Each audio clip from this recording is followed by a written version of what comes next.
행복교육주가 거버넌스에 대해서 좀 말씀을 드리겠습니다. 교육 문제가 교육만의 문제가 아니라 사회 문제라는 것에 동의를 할 거예요. 왜 그러냐 하면 당면은 상당히 밀접하다 보니까 이게 교육 문제가 교육만의 문제가 아니라 우리 사회 모두와 연결된 문제라는 거고, 그리고 교육이 가지고 있는 어떤 영향력, 그리고 교육에 대한 특별한 기대. 일반적으로 근대 이전의 교육은 선발하지 않았어요. 교육을 통해서. 이를테면 노예가 아무리 똑똑해도 그 노예를 선발해가지고 귀족이 되거나 그러지 않았거든요. 그러니까 근대 교육의 이전에는 모든 지위는 혈통에 의해서 결정이 됐어요. 근데 부르주아들, 그러니까 장사를 통해서 부를 축적한 부르주아들이 그것에 대한 어떤 문제 제기를 통해서 부르주아 혁명을 일으킨 거고, 그러면서 얘기했던 게 성취주의. 인간은 태어날 때부터 지위가 결정되는 게 아니라 후천적인 노력에 의해서 지위를 결정할 수 있다. 이것이 이제 그 근대 교육이고, 이게 서구에서는 부르주아 혁명이 18세기에 일어났는데 대한민국에서는 이미 15세기에 근대 교육이 시작됐어요. 조선이 건국되면서 정도전이 이성계랑 조선을 건국하면서 과거제도라는 걸 만들었고, 그 이대 석좌 교수인 한용일 교수님이 과거 출세의 사달이라는 책에서 조선시대의 모든 그 과거 급제자들을 전수조사했더니 그 중에 40%가 평민이었대요. 그리고 세종대왕은 노비 출신인 장영실인가요? 발탁해서 어떤 지위를 주고, 이게 뭐냐 하면 우리나라의 그 조선시대는 귀족사회가 아니에요. 그러니까 서구랑 달라요. 그때 이미 관료사회가 시작됐고 이미 교육은 근대적 수준을 갖게 된 거고요. 그래서 아시겠지만 군사부 일체라는 말 많이 하잖아요.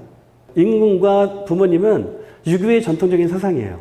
그러니까 임금한테 충성하고 부모한테 효도해야 되는데 군사부 일체, 스승이 그 중간에 있는 거예요. 그건 뭐냐 하면 스승님은 임금도 부모도 할 수 없었던 계층 상승을 가능하게 해줄 수 있는 전지전능한 존재였어요. 정말 개천에서 용을 짜 만들어내는 어떤 이런 기적을 행하시는. 그렇기 때문에 군사부 일체라는 말이 조선시대부터 있었고, 그것이 교육에 대한 어떤 특별한 기대감으로 작동했고, 그 기대감이 일제시대를 거쳐서 지금으로 이제 이어져 오는 게 아닐까. 이런 어떤 문제들 때문에 특별히 대한민국에서는 또 교육이 심각한 사회 문제가 되는 것 같아요. 아까 잠깐 설명을 드렸지만 그 전에는 부르주아 혁명을 통해서 교육이 근대 교육이 시작되기 전에는 그 혈통지위에 의해서 이제 사회가 구조가 됐고, 그 이후에는 성취지위. 그러면서 저는 인간이 자유와 평등의 문제를 되게 중요하게 생각을 하잖아요. 자유가 확장되면 평등이 훼손되고요. 평등을 지키려고 하면 자유가 훼손돼요. 그런 것처럼 교육의 문제도 성장과 선발의 균형이 되게 필요한데 이 균형을 잡는 게 매우 힘들어요. 성장만 하려고 그러면 성장이라고 하는 내적 성장, 내가 성장하는 건데, 선발은 성장한 결과를 가지고 외부에서 뽑아내는 거거든요. 네가 더 잘났어. 너는 더 해. 그러다 보니까 교육의 본질적인 문제는 뭐냐 하면 인류의 문제가 자유와 평등인 것처럼 교육의 어떤 본질적인 문제는 성장의 문제와 선발의 문제예요. 이 균형을 맞추는 게 되게 필요한데, 제가 보기에 대한민국은 다소 선발에 좀 무게중심이 가 있기 때문에 많은 문제들이 만들어지는 것 같습니다.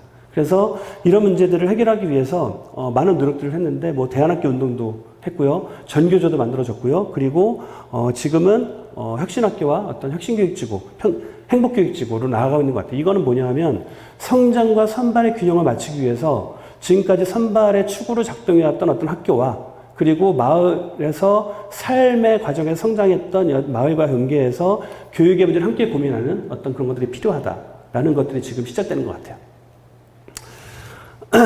제가 이 얘기는 꼭 이제 드리고 싶었는데, 그 서울에서는 혁신교육지구라고 얘기하는데, 공주에서는 행복교육지구죠. 그리고 제가 부산 가보니까 다행복교육지구라고 얘기하더라고요. 이게 뭐냐면 혁신이라는 말에 대한 거부감이 있어요, 우리가. 뭔가 좀 과격해 보이고, 그죠? 혁신은 무서워요. 왜 그럴지를 제가 고민을 해보니까 우리가 혁신에 대해서 오해를 하고 있어요. 인간이 처음에 그 동물을 잡아서 맛있게 먹고 그 가죽을 추울 때 이제 옷 같은 걸 썼죠. 그래서 동물의 가죽을 피라고 한자로 피라고 얘기해요. 피라고 얘기하는데, 만약에 이 피만 계속 썼으면 굳이 가죽혁을 만들지 않아도 돼요. 피라는 말로 모두 통하니까. 그 에스키모들은 눈을 구별하는 100가지의 단어가 있대요. 뭐 촉촉한 눈, 따뜻한 눈, 어떤 눈, 뭐 이런. 그런 것처럼 이 가죽의 쓸모가 늘어나면서 새로운 이름이 필요했어요. 그래서 혁이라는 말이 만들어졌는데, 이 혁은 뭐냐 하면, 피는 동물에서 그냥 벗겨낸 가죽이고요. 혁은 이게 동물의 가죽을 인간이 쓰기 위해서 다듬는 거예요. 저 그림을 보면 이게 손으로 피는 모양이래요. 이런 상형 문자인데 가죽을 손으로 피는 문자. 그래서 이게 허신의 설문회자라는 책에 나오는 건데 혁이라는 말은 뭔가 과격한 말이 아니라 쓸모가 없던 걸 쓸모 있게 만드는 어떤 거예요. 그래서 혁신은 뭐냐 하면 지금까지 우리가 가지고 왔던 많은 쓸모없는 것들 또는 쓸모에서 사람의 삶과 멀어져 있는 것들을 새롭게 삶과 연결시키는 그런 건데 혹자는 이거를 뭐 껍데기를 뒤집어서 새롭게 태어나게 하는 거다. 이거는 사실이 아니에요.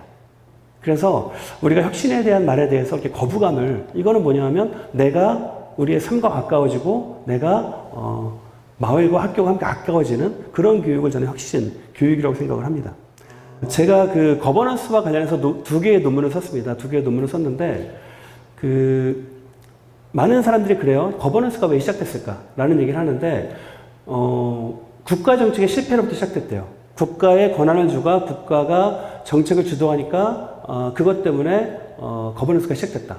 그러면 국가한테 정책을 맡기면 안 되니까 시장이 주도해야 될까요? 그건 아닌 것 같아요.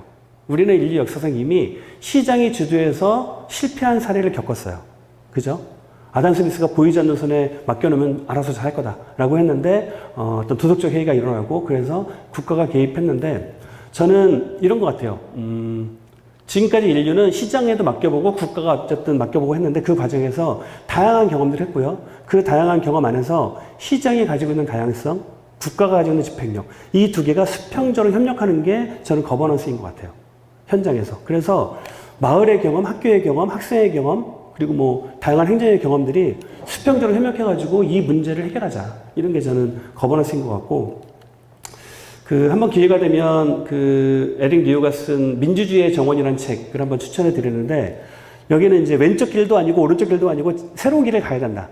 라는 얘기를 써놨는데 조너선 하이트라는 양반이 여기서 이런 얘기를 합니다. 지금까지 국가 통제주의자, 그러니까 좌파를 얘기하는데 좌파들은 우리가 살고 있는 이 삶이 하나의 정원이라고 얘기한다면 정원이 가지고 있는 어떤 유기적 관계를 이해하지 못했대요. 그래서 나한테 도움이 안 되면 너는 없어져, 죽어 라고 하면서 되게 과격하게 투쟁을 해왔던 측면이 있고요. 반대로 이제 자유시장주의자들은 시장을 그냥 돌보지 않고 그냥 방치하는 거죠. 큰 나무가 자라도 그냥 냅둬. 이러면서 큰 나무 밑에 양분을 뺏기는 다른 작은 나무들은 살 수 없는.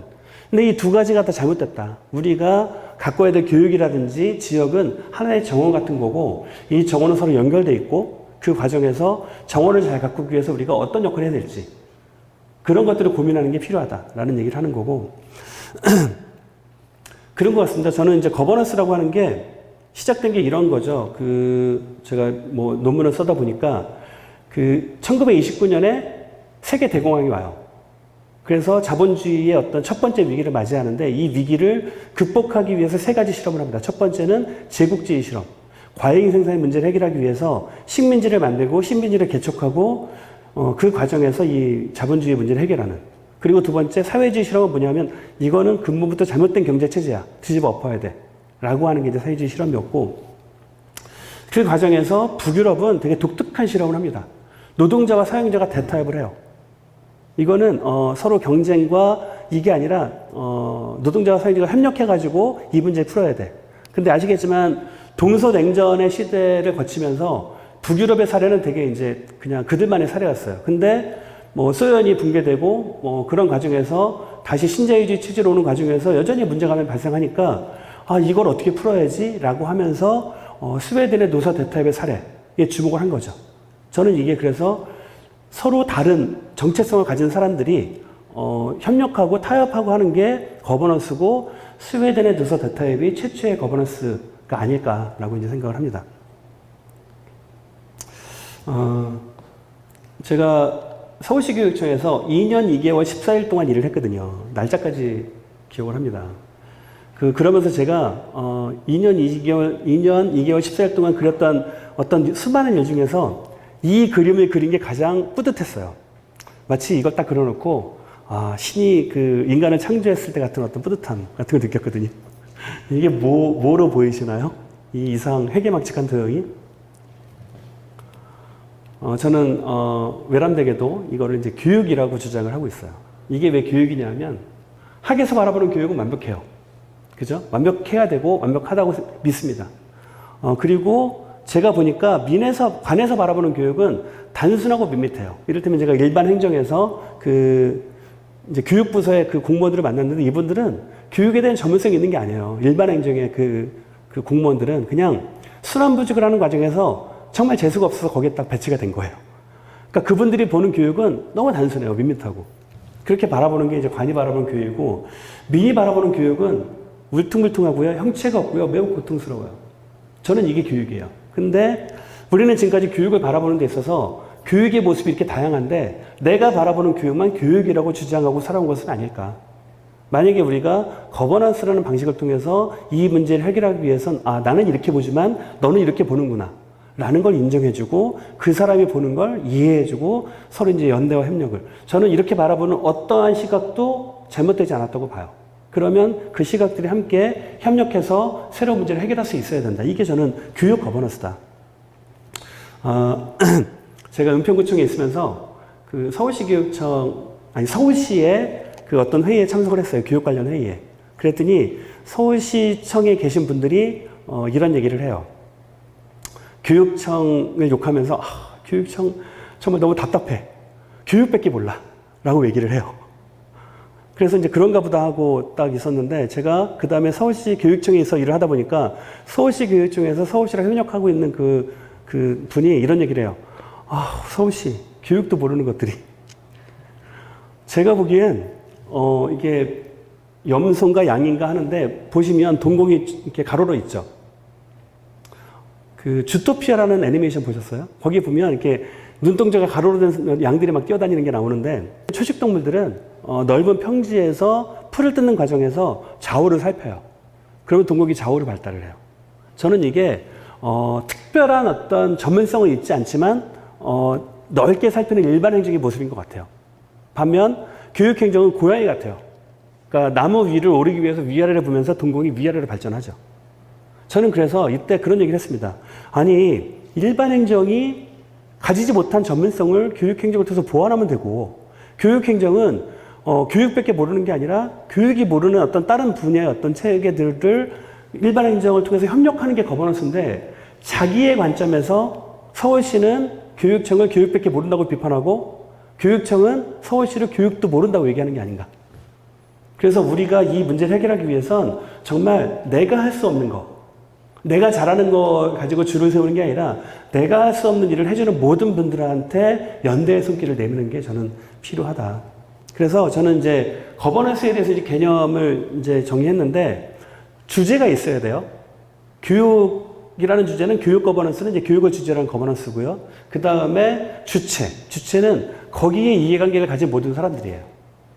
저는 학생도 거버넌스의 주체가 되야 된다고 생각해요. 그리고 마지막으로 작동 방식은 이게 이 모든 주체들이 누가 주도하고 누가 끌려가는 게 아니라 그냥 문제 해결을 위해서 수평적으로 협력해서 문제 해결을 해야 돼요. 저는 문제 해결이 되지 않는 방식은 거버넌스가 아니라고 생각을 합니다. 그렇고요. 그리고 이 얘기는 되게 좀 도발적인 내용인데 거버넌스를 방해하는 어떤 민과 관의 3요소가 있습니다. 먼저 관의 3요소를 볼게요. 보통 우리가 관의 칸막이 때문에 답답하다, 지긋지긋하다 라고 얘기를 해요. 그러니까 핑퐁이라고 그러죠. 내가 이영재 장학생한테 가서 무슨 말씀을 여쭈면 이거 제 업무가 아닌데요? 라고 딴 데 옮겨요. 근데 이게 행정의 입장에서 보면 칸막이는 권한에 대한 어떤 선이에요. 만약에 이영재 장학사님이 할 수 없는, 법적 권한이 없는 일을 하는 건 월권이에요. 칸막이를 비판하는 건 월권하는 얘기예요. 근데 과거에 행정에 지나친 월권이 우리 사회에 문제가 됐기 때문에 그거를 법으로 막은 거거든요. 우리가 합의해서. 그게 제도예요. 근데 그게 거버넌스라는 과정에서 나한테 불편하니까 칸막이. 그걸 이해해 줘야 돼요. 칸막이가 불편한 게 아니라 월권하지 말라고 만든 법이고 그러면 그게 답답하더라도 그걸 이해해 줘야 되는데 물론 칸막이를 없애라가 아니라 칸막이가 문제라면 칸막이를 해소할 수 있는 새로운 방법을 제안해야죠. 저는 그게 칸막이 위에 어떤 거버넌스의 컨트롤 타워를 만들면 된다라는 방식으로 이제 말씀을 드리고, 그 다음에 순환보직도 마찬가지입니다. 이렇게 행정에 있다 보면 계속 순환하는데 그 민쪽에서는 그런 얘기, 아니 일만 하려 그러면 바뀐다는 거예요. 근데 그것도 만약에 바뀌지 않으면 그분은 이제 승진을 하기 위해서는 여러 부서의 경험이 필요한데 만약에 내가 한 부서에만 있어서 승진하면 그거밖에 못할 거 아니에요. 승진의 조건이 되기도 하고 최근에 뭐 사회복지 쪽에서 많은 분들이 자살하시기도 하고 그런데 만약에 순환보직이 없으면 힘든 부서에 계신 분들은 거기서 죽어야 돼요. 이건 되게 올바른 게 아니죠. 물론 근데 순환보직이 뭔가 어떤 업무의 전문성이 떨어뜨리긴 해요. 그래서 저는 이 문제를 해결하기 위해선 이건 제가 농담으로 하는 얘기인데 많은 분들이 이 얘기할 때 웃질 않으시더라고. 저같이 뛰어난 어쩌다 공무원을 채용해서 이렇게 일을 시키면 죄송합니다. 예. 아무튼 우리가 이거를 현재 존재하는 걸 없애지 않더라도 충분히 보완할 수 있는 방법들이 있는데 보완하려고 하지 않고 불편하니까 없애. 이렇게 비판하는 거죠. 마지막으로는 이제 행정은 약간 경직되다 보니까 경직된 건 뭐냐면 내가 목표를 예산을 써야 돼요. 행정의 목표는 예산을 편성하고 쓰는 건데 이거를 하려면 경직돼서 돈을 다루는 거니까 예민하지 않으면 안 되는 거죠. 이거는 되게 훌륭한 어떤 재능이죠. 만약에 행정에 돈을 써야 되는데 대충 설렁설렁 하게 되면 우리가 그걸 맡길 수가 없는 거죠. 이게 어쨌든 그 행정에서 거버넌스 방해하는 요소인데 이게 아까 제가 동전의 모습도 보여드렸지만 양가성이 있습니다. 나쁜 것만 있는 게 아니고요. 긍정성도 있어요. 그러면 이제 민은 거버넌스를 방해하는 요소가 없을까? 민도 있습니다. 제가 이 얘기 했다가 좀 욕을 많이 먹었는데 민은 그런 것 같아요. 가치를 지향해요. 일반적으로. 행정에서 보기엔 자기 이권만 챙기는 것 같지만 기본적으로 민이 가지고 있는 가치가 있습니다. 그리고 아시겠지만 제도화되지 않은 것 중에 되게 훌륭한 가치들이 많이 있어요. 저는 인간이 신이 아닌 게 너무 다행이에요. 왜냐하면 인간이 완벽한 신이었다면 그리고 신이 만든 세상이 있다이라면 얼마나 불행하겠습니까? 하지만 우리는 부족하고 다양한 인간이기 때문에 이 세상에서 더 발전하고 달라질 수 있고 나아질 수 있는 거예요. 그거 굉장히 다양한 거죠. 근데 인간이 그때그때 제도를 만들었지만 이 제도는 언제든 변할 수 있는 제도예요. 이를테면 그 독일에서 그 원자력 그 발전소를 짓지 말자고 이제 운동하던 분들, 그분들은 독일이 막 경제가 자본주의가 발전하고 전기가 필요하니까 빨리 전기를 써야 돼서 원자력 발전소 세웠단 말이에요. 근데 그거 지면 안 된다고 막 하는 거야. 처음에는 이거를 니네 왜 그래라고 이제 탄압하고 막 그랬어요. 얘기를 안 들으니까 이분들이 마을 하나에 몰려 살면서 여기에는 차도 못 들어오고 자전거 막 이런 걸 만들었어요. 그러면서 내가 반대만 할 것이 아니라 어떻게 하면 내가 더 적은 전기를 사용하면서 살아야 된다는 어떤 그런 운동을 하면서 지금의 어떤 친환경 재생에너지가 시작된 거예요.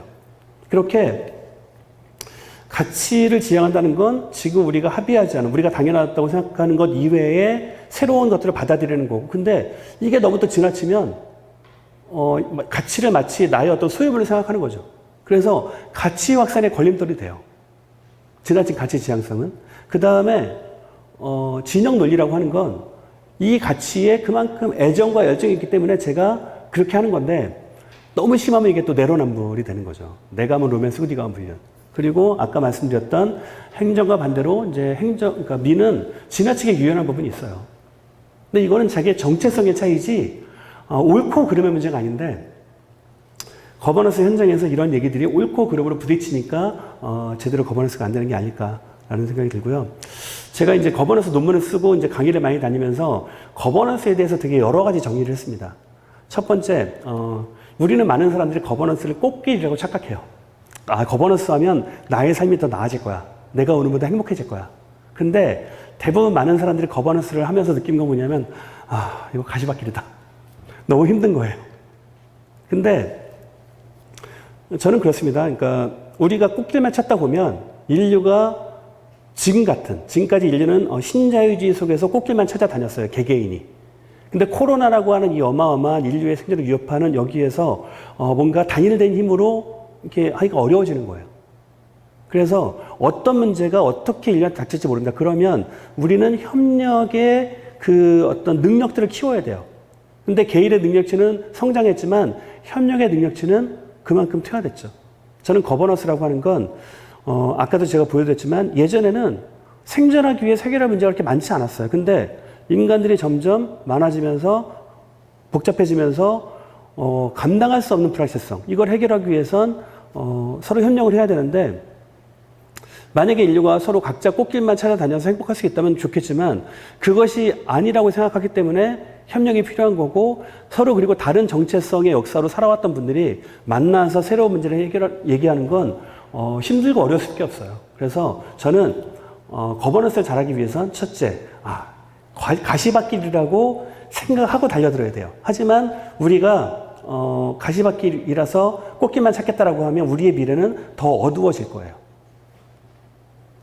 그리고 두 번째, 제가 또 거버넌스에 대해서 또 다른 정의는 당장의 적당한 합의라고 생각합니다.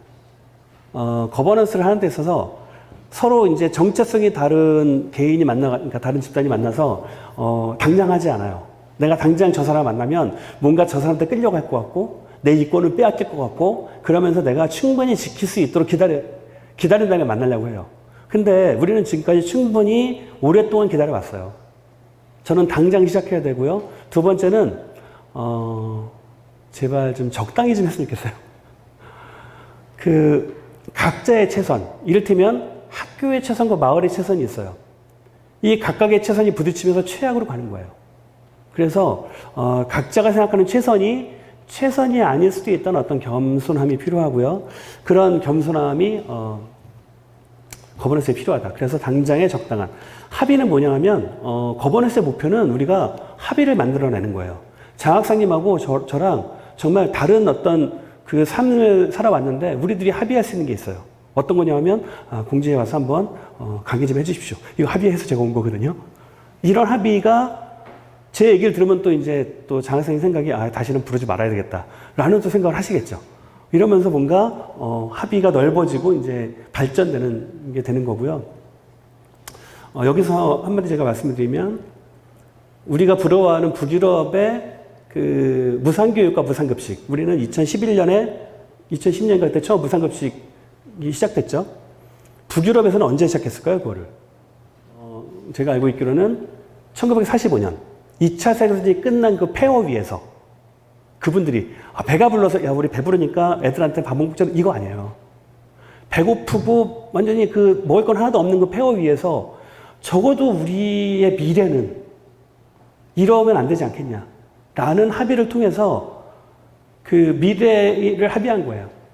그래서 힘들지만 우리가 아이들한테는 제대로 교육받을 수 있게 무상교육과 무상급식을 하자. 그 합의가 지금의 어떤 교육선진국을 만들었다고 생각을 합니다. 중국말로는 이렇게 씁니다. 거버넌스라고 쓰는데, 화이부동이라는 말이고요. 이렇게 다른 것들이, 부동한 것들이 어울리는 거예요. 이게 거버넌스예요. 제가 참, 거버넌스 논문 하나 쓰고 이렇게 너무 이렇게 말을 많이 하는 것 같은데, 저는 이제 거버넌스에 대해서 이제 논문의 마지막에 3가지 제안을 했는데, 첫 번째, 제가 아까도 말씀드렸는데 거버넌스의 선행력을 막 검토하다 보니까 그 어디에도 주도라는 말이 없어요. 민이 주도해야 된다, 관이 주도해야 된다, 학이 주도해야 된다 그런 말 없어요. 제가 선행력을 잘못 검토했는지 모르겠지만 제가 검토한 선행연구에는 그 어디에도 거버넌스의 주도란 말이 없는데 현장에서 벌어지는 거버넌스는 모두 주도하려고 그래요. 내가. 그래서 저는 우리가 주도를 걷어내려고 하는 노력이 첫 번째다. 누가 주도하려고 그러면 우리 주도하지 맙시다라고 주도를 걷어내는 것이 거버넌스에서 첫 번째 우리가 해야 될 일이고, 두 번째는 상수가 있고 변수가 있습니다. 수학에 보면 상수는 변하지 않는 수고 변수는 계속 변하는 수죠. 저는 공무원의 상수는 법을 지키는 거예요. 공무원들한테 여기 계신 분들한테 이거 좋은 거니까 가치에 필요하니까 법을 좀 어기세요. 말도 안 돼요. 그죠? 근데 공무원의 상수는 법을 지키는 거고 공무원의 변수는 법을 해석하는 거예요. 우리나라의 법이 모든 인간의 삶의 디테일까지 다 정해놓지 않았거든요. 어떤 부분은 해석이 필요해요.